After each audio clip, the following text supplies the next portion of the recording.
Assalamualaikum warahmatullahi wabarakatuh. Selamat malam Tribuners dimanapun berada. Jumpa lagi dengan saya Lisma di acara Bincang Kesehatan bersama Ikatan Dokter Indonesia Cabang Palembang. Tribuners, penyakit diabetes sekarang makin hari makin banyak pasiennya. Ini adalah tanda apa? Apakah semua penyakit diabetes itu harus berakhir dengan insulin atau malah bisa sembuh dan secara normal hidup secara normal. Nah, ini yang akan kita perbincangkan di acara kita hari ini. Telah hadir bersama saya Dr. Posma Budianto, SPPD Finasim, dokter ahli penyakit dalam yang juga pengurus Komisariat ID Cabang Palembang. Beliau juga sehari-hari berdinas di Rumah Sakit Miria, Rumah Sakit Siloam Sriwijaya, dan Rumah Sakit Namira. Kita sapa dulu dokternya. Selamat malam, Dok. Selamat malam, Bu. Ya, Dr. Posma Budianto. Ini namanya udah terkenal, tapi baru hari ini saya bertemu sama dokter. Dok, tema kita hari ini sangat berat, lumayan berat, Dok ya, karena diabetes adalah salah satu penyakit yang semakin banyak seiring dengan waktu. Nah, boleh dokter jelaskan sedikit apa sih sebenarnya penyakit diabetes ini, Dok? Diabetes itu adalah penyakit di mana kita memiliki gula darah di darah kita lebih dari 200 mg dalam pembuluh darah itu. Di mana kalau kita 2 kali periksa di atas 200 itu sudah bisa dianggap diabetes mellitus. Itu yang karena normalnya, Dok, 100, normalnya ya di bawah 100. Bagusnya di bawah 140. Oh ya, oke. Ya, kalau di bawah 140 itu normal, antara 140 ke 200 sekarang dianggap pra-diabetes, calon diabetes. Nah, itu maksudnya. Jadi sudah harus hati-hati. Jadi itu akibat dari ketidakmampuan diri kita untuk memasukkan gula yang dapat kita dari makanan, ya dari karbohidrat, biasanya dari nasi, kerupuk, roti, mie instan, mie yang lain-lain. Juga kita makan itu seharusnya masuk ke dalam sel.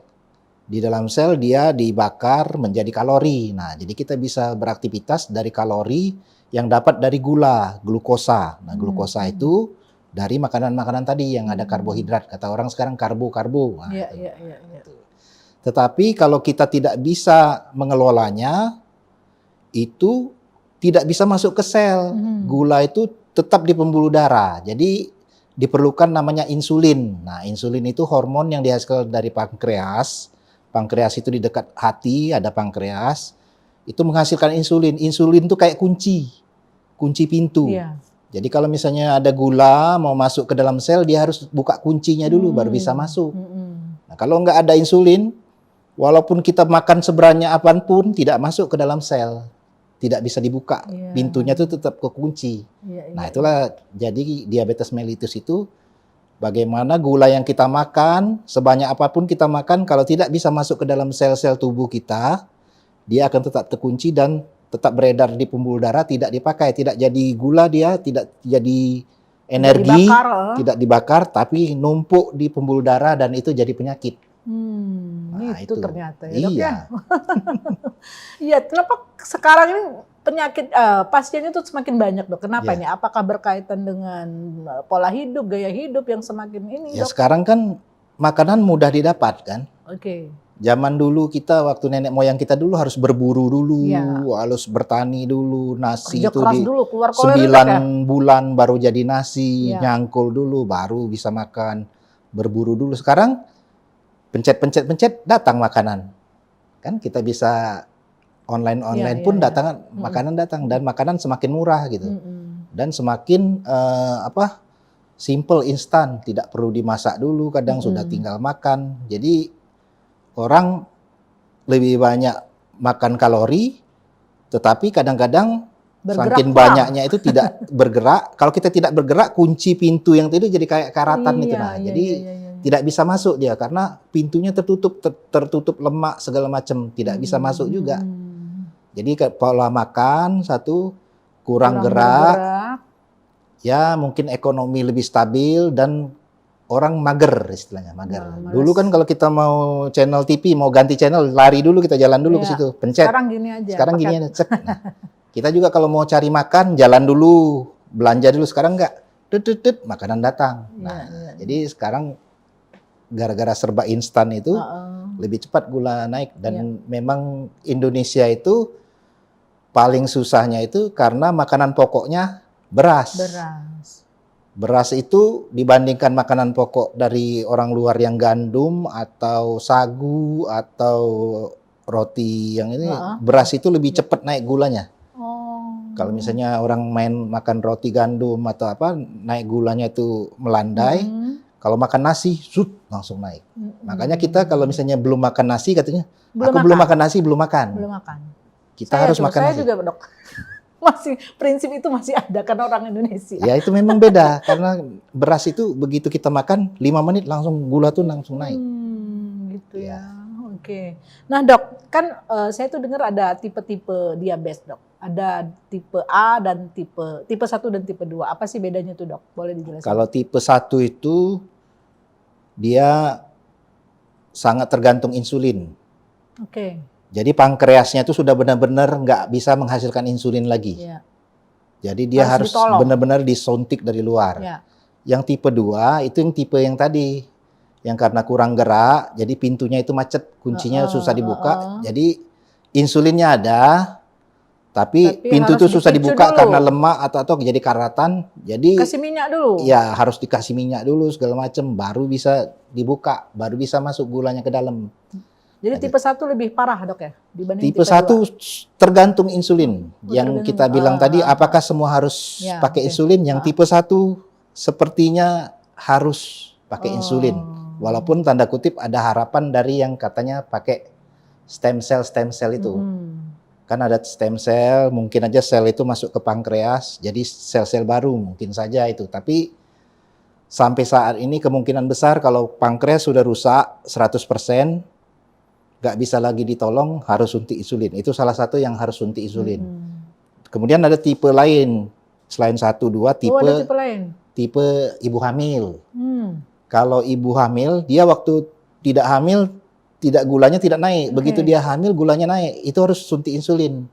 Kalau tidak, anaknya bisa cacat. Apa pula itu, Dok? Kenapa itu, Dok?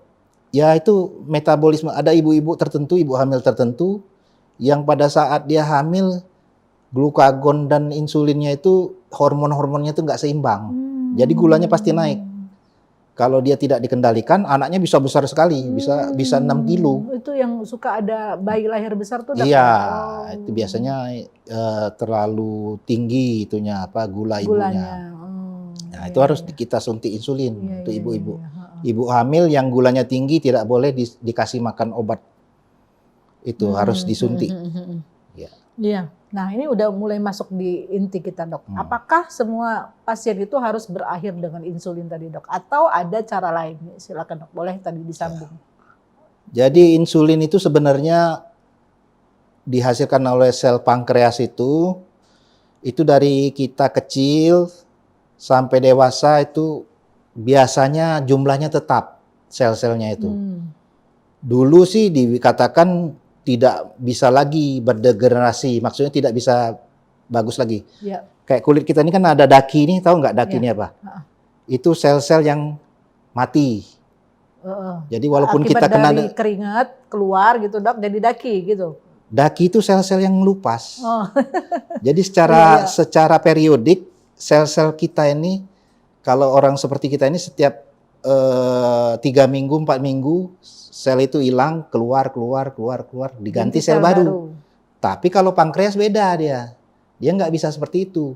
Yang mudah itu tuh kayak usus, kulit, ya rambut, dia secara periodik berganti. Kalau pankreas nggak, seumur hidup kurang lebih itulah.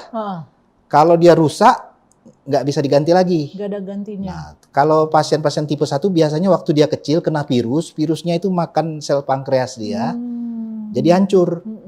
Nah itu otomatis dari kecil dia nggak bisa ada insulin, gulanya dari kecil sudah 400-an, 500-an. Nah itu harus suntik insulin. Itu pertama yang wajib ya. Kedua ibu hamil tadi. Nah ketiga pasien-pasien yang sudah gagal ginjal. Biasanya tidak bisa lagi makan obat dia, harus suntik insulin. Dan yang kemudian sakit jantung yang parah, stroke yang parah, itu biasanya harus suntik insulin. Itu aja yang harus. Yang lain relatif ya. Relatif bisa dipakai insulin pada saat tertentu, bisa dilepas insulinnya. Jadi ada yang takut, oh kalau saya sudah pakai insulin sekali nggak bisa lepas lagi. Nggak benar itu dok, mitos. Pada pasien-pasien tertentu yang tipe 2 masih bisa pakai obat makan seperti metformin dengan glimepirid. Tapi ada juga yang malah kalau dia bisa nguruskan badan, rajin olahraga, malah nggak perlu obat, cuman ngatur makan dengan rajin olahraga, bisa nggak pakai obat lagi dia. Ada beberapa pasien yang seperti itu. Itu dalam arti dok, kalau yang sudah insulin ini berarti yang gula darahnya tuh udah di atas rata-rata gitu ya, di 400 gitu dok ya? Atau gimana dok? Biasanya kalau tidak mampu lagi dengan obat dua jenis obat tidak bisa suntik insulin. Ada pasien itu yang males ngatur makan, dia harus obatnya sampai 3 kali 1, 4 kali 1, 2 jenis. Karena kalau dia makan obat 3 jenis, 3 kali 1, dia kenyang oleh obat nanti. Obatnya sudah berapa biji itu? 3 kali 1, 4 kali 1. Jadi obatnya aja sudah banyak. Jadi dengan suntik insulin mungkin dengan 3 kali suntik ganti obat yang itu. Itu tapi kalau dia mau diet, nguruskan badan, biasanya turun 5 kilo, 10 kilo, gulanya itu turun 50 miligram gitu loh. Gitu. Ada hitung-hitungannya itu. Jadi kalau pasien yang tadinya 100 kilo bisa jadi 70 kilo, mungkin dia nggak perlu lagi pakai obat. Berarti tetap ada harapan dok ya untuk tidak berhenti dari insulin. Nah, tapi kenapa kenyataannya dok banyak orang yang takut insulin dok? Banyak yang menolak, itu kenapa dok? Ya mungkin karena insulin itu kan sakit disuntik. Kemudian mungkin insulin itu memang selain yang dulu dihasilkan dari dibiakkan istilahnya di tubuh hewan. Nah, jadi ada yang mikir hewannya itu ada yang hewan yang halal, ada yang haram. Nah, itu ya itu relatif lah ya. Tapi sekarang memang sudah ada insulin yang dihasilkan dari benar-benar sintesis murni di luar dari tubuh hewan. Ya, kalau dulu kan taunya itu insulin itu dari anjing dulu. Pankreas anjing Nah, itu pertama kali dari Behring tahun 1921 dulu diambil. Nah, itulah pertama kali kita tahu insulin itu untuk menurunkan ini. Jadi insulin itu juga baru 1921. Baru 100 tahun yang lalu. Ini kan 25 kan. Jadi 104 tahun yang lalu penemuan insulin itu. Itulah yang bikin dulu kan, nah kok tiba-tiba mati orang. Nggak tahu kita gula darah berapa sekarang. Nah, sesudah penemuan ini tahu. Karena diabetes ini kalau pasien saya aja mungkin 1/4-nya kencing manis itu di poliklinik itu. Iya, kita ini orang Indonesia 270 juta, 20 jutanya kencing manis. Prevalensinya ya, iya. 20 juta. 20 jutaan kencing manis. Berapa tahun lagi mungkin naik lagi karena anak-anak sekarang kan makanannya kan makanan yang itu serba instan cepat saji, banyak olahan, digoreng, sudah digoreng, campur santan, campur pewarna lagi, campur penyedap rasa, kasih lagi pemanis buatan, pemanis asli, ya pokoknya serba manis, serba berlemak, serba instan, diolah 2-3 kali. Nah, jadi galau itu dok ya? Jadi kemungkinan kalau makanan tidak sehat itu terus-terusan ya generasi kita mungkin bukan 10%-nya lagi diabetes, mungkin setengahnya kencing manis. Gitu. Iya, sangat ini ya dok ya, darurat jadi ya sebenarnya kita ini. Pabrik gula gitu. Pabrik gula, iya. Jadi takut saya dok. Aduh ya. Nah dok, adakah risiko atau dampak negatif dari penggunaan insulin dok buat pasien diabetes ini? Diabetes itu kalau insulin itu harus hati-hati juga karena yang paling sering itu tuh waktu bulan puasa kemarin banyak yang ngedrop. Malah rendah gula. Terlalu rendah. Jadi yang banyak masuk ke IGD itu dia puasa itu kan tidak makan, tapi disuntiknya insulin tetap. Waktu sahur. Iya. Ya waktu dia sahur belum apa-apa, tapi pas jam 10, jam 11 gulanya di bawah 50 pingsan itu pasti. Masya Allah. Iya. Kalau pingsannya ada yang ngelihat enak, kalau enggak ada yang lihat Udah. Ya kadang-kadang kasus meninggalnya orang diabetes itu justru rendah gula ya dok? Iya, banyak pasien yang meninggal bukan karena gula di 600-700, malah di gula di 40, 20, Iya. 30. Itu ketakutan atau seperti apa dok? Ya Salah itu tadi. Salah teknik atau gimana? Sebenarnya setiap pasien itu, terutama orang tua, dikasih tahu harus diawasi. Dia kadang suntik-suntik sendiri. Apalagi dia, aku sudah suntik belum ya? Lupa. Kayaknya belum, suntiknya lagi gitu loh.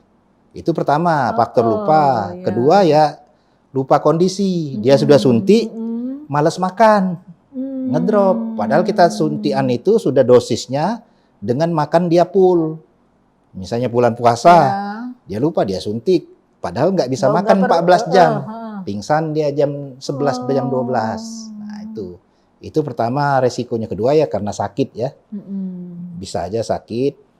Kemudian yang paling untuk ibu-ibu, insulin itu bikin tambah gemuk. Jadi kalau kita suntik insulin, siap-siap untuk tambah gemuk. Iya. Ya itu. Jadi insulin harus diimbangi dengan olahraga. Olahraga dan ngatur makan lagi, kurangi nasi putih. Perbanyak buah dengan sayur. Nah, selain insulin dok, mungkin ini tadi buat yang takut ya, takut dengan suntik. Adakah terapi lain selain dengan insulin untuk pasien yang diabetesnya lumayan tinggi tadi dok? Yang ngatur makan dan olahraga itu pasti. Ya. Ya kedua ya obat itu tadi, metformin, rombongan biguanid dengan glimepirid atau obat-obat lain yang generasi terbaru. Tapi itu nanti sesuaikan dengan dokternya lah. Yang penting itu kita tahu bahwa selain insulin ada obat lain, tetapi jangan lupa yang paling penting itu nurunkan berat badan, rajin olahraga, sama ngurangi makan karbo tadi. Kalau bisa nasi putih dialihkan. Kalau bisa sekali aja makan nasi putih pas siang. Sarapan mungkin ganti karbohidrat yang lain, kentang rebus atau keladi atau ubi jalar itu ya, atau makanan sereal-sereal yang oat itu ya. Itu bagus dok. Ya untuk pengganti nasi. Ya itu. Nasi merah itu dok justru bagus. Nasi merah ya bagus-bagus juga, tapi sebenarnya itu juga sama-sama beras sebenarnya. Iya. Sama beras, cuman dia lebih banyak apa? Serat. Ya masih ada ininya, gabahnya itu kan masih ada merah-merahnya itu kan. Lebih bagus, tapi kalau memang bisa ganti aja beras dengan karbohidrat yang lain. Dok, pasien diabetes yang seperti apa yang bila dia tadi teratur olahraga, makan dikontrol, terus apa tadi mungkin dia juga diet, bisa hidup normal kembali? Ada nggak dok?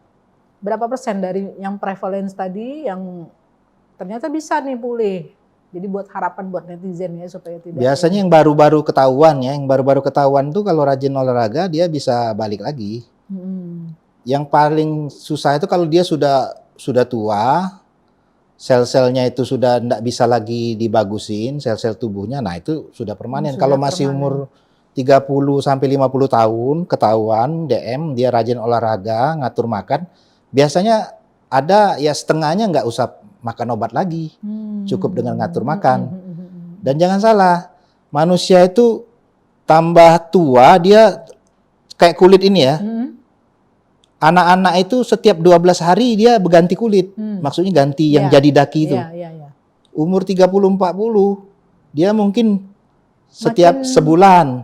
Orang tua 3 bulan, makanya dia keriput. Pergantian kulitnya tambah melambat. Nah, bayangkan dengan pankreas kita, mungkin ada pembaruan sel 1-2, tapi tambah hancur tahun nggak ada gantinya. Intinya ginilah, kalau kita bisa hidup 200 tahun, pasti semuanya sudah kencing manis di usia 200 tahun. Semuanya sudah cuci darah, pasti. Karena ginjal pun sudah rusak di umur segitu, gitu. Dan nggak ada ganti selnya. Gitu. Jadi seluruh badan kita tuh pasti terjadi penurunan dan tidak ada gantinya. Makanya sekarang ada obat-obat anti-aging tuh untuk menghambat penuaan kan. Ada stem cell kan yang ratusan juta diinfuskan itu kan. Supaya cepat selnya berganti. Ya, cepat ganti. Nggak sebulan sekali tadi dok ya. Mukanya jadi glowing Iya, lagi, iya, segala iya, macam iya, itu. betul. Memang ada fungsi, tapi apakah bisa menggantikan sistem yang sudah diatur oleh kodrat kita itu? Iya. Apakah bisa itu? Belum tentu juga. Belum tentu. Iya. Iya. Dok, apa tadi yang saya mau tanya? Lupa. Diabetes ini dok, kalau masih muda itu apakah juga kan kalau diabetes itu lebih berisiko orang yang memiliki garis keturunan ya dok ya? Misalnya orang tuanya diabetes, anaknya mungkin juga tetap diabetes, atau juga yang tidak diabetes pun berisiko dok dengan pola hidup seperti sekarang. Iya, kalau yang ada keturunan itu bisa lebih cepat dia. Lebih Tapi cepat. yang tidak ada keturunan pun, kalau misalnya dia makannya tanda kutip kita paling ladasan, basing-basing, nah sudah, dia lebih cepat kena. Iya, jadi jangan senang dulu. Iya. Kalau bapak saya enggak, ibu saya enggak, ya dok ya? Iya, kalau kita sembarangan bisa Kalau kena. sembarangan Iya. bisa, ya.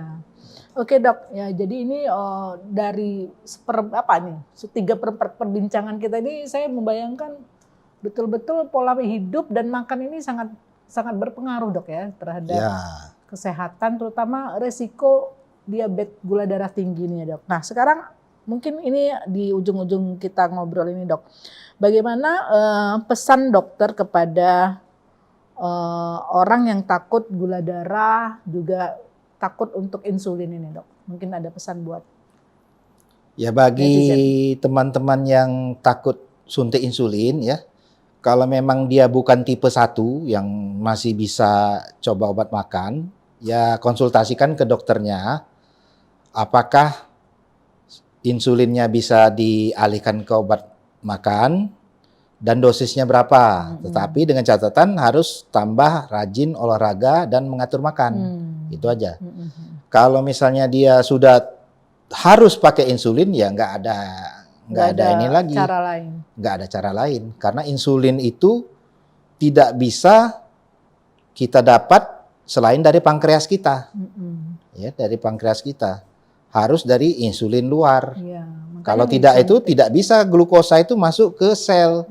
Kayak kunci pintu, pembuka kunci itu nggak bisa dia.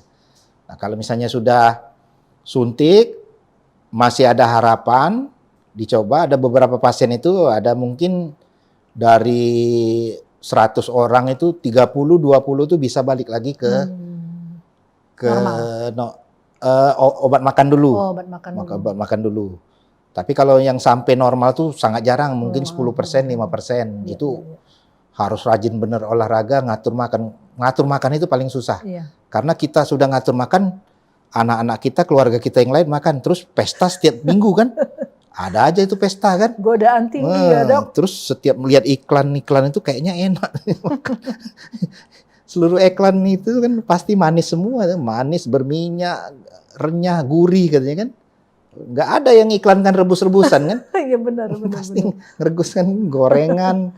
Siapa ngiklankan itu jagung rebus? Nggak ada kan. Pasti gorengan, mentega, minyak, saus. Saus itu aja, saus sambal saus itu aja ada gulanya sudah di situ. Yang paling banyak gulanya itu sebenarnya saus-saus itu sebenarnya. Iya. Hamburger segala macam itu dia ada pizza. Sausnya itu gula semua. Waduh. Ini jadi makan enak tuh makan apa jadi dok? Rebus-rebusan dok ya? Ya harus cuci otak. Cuci otak. Kalau pasien diabetes dia harus sudah cuci otak. Kalau dia nggak cuci otak, makan ladas ya nggak bisa. Iya. Nah dok, satu lagi dok, kapan sebaiknya seorang mulai periksa darah dok? Untuk ngecek-ngecek ada gula darah atau enggak? Ya sebenarnya kalau di luar negeri itu ya setiap setahun itu ada medical check up. Kayak kita kan memang ada setiap tanggal ulang tahun katanya ada medical check up. Kalau yang sudah ada keluarga, sudah ada kencing manis ya dari anak-anaknya pun sudah dicek. Dicek aja kalau ini. Jadi kalau misalnya dia sudah agak tinggi, disarankan olahraga, ngatur makan. Walaupun masih di bawah umur dok ya? Misalnya umur berapa itu dicek dok ya? Ya kan kita tidak tahu. Yang tipe 1 itu kan dari umur 5 tahun. Ada pasien-pasien itu sudah suntik insulin dari umur 4 tahun. Insya Allah. Iya. Ada yang ketahuan dari bayi. tinggi dia kan, dicek lagi tinggi terus, rupanya memang pankreasnya nggak berfungsi. Ya udah, dari kecil dia suntik insulin. Iya. Ada tuh teman saya dok itu SMP udah insulin. Iya sudah. Oh. Ya, ini jadi pembelajaran ya netizen buat kita semua. Dan mungkin dokter sekali lagi memberikan pesan kepada Tribuners, pendengar kita di YouTube dan di media sosial, bagaimana supaya menjaga dari penyakit diabetes ini, dok. Silakan, dok. Jadi sahabat Tribuners sekalian, kalau kita ingin terhindar dari diabetes mellitus, pertama-tama ya harus rajin olahraga, menjaga makanan yang kurang karbohidratnya dan proteinnya seimbang ya. Jangan terlalu banyak makan gula. Kemudian hidup sehat. Hidup sehat itu banyak itu. Tidak merokok, karena rokok yang banyak juga bisa mempercepat diabetes. Alkohol itu termasuk tape ya, itu tape ketan segala macam. Durian itu tinggi juga itu, ini yang mirip alkoholnya itu ya. Iya. Makanan juga ada tuh yang tinggi, bahkan buah-buahan yang tinggi gula juga ada, kayak nanas gitu ya. Nanas, kates juga katanya kalau bisa cari yang lain, cari lain. Yang buah yang agak aman itu alpukat sama apel. Itu yang agak aman ya. Terus hidup sehat itu jangan begadang, cukup tidur 8 jam sehari, dan harus menghindari stres. Ya. Harus bahagia terus. Bagaimana ceritanya harus bahagia. Walaupun makan tidak enak. Hindari teman-teman yang toksik, yang bikin kepala pusing. Cari teman yang lain, manusia banyak di dunia. Wah, itu ya netizen ya, denger pesan dokter ya. Oke dok, terima kasih perbincangan kita hari ini bersama IDI Cabang Palembang.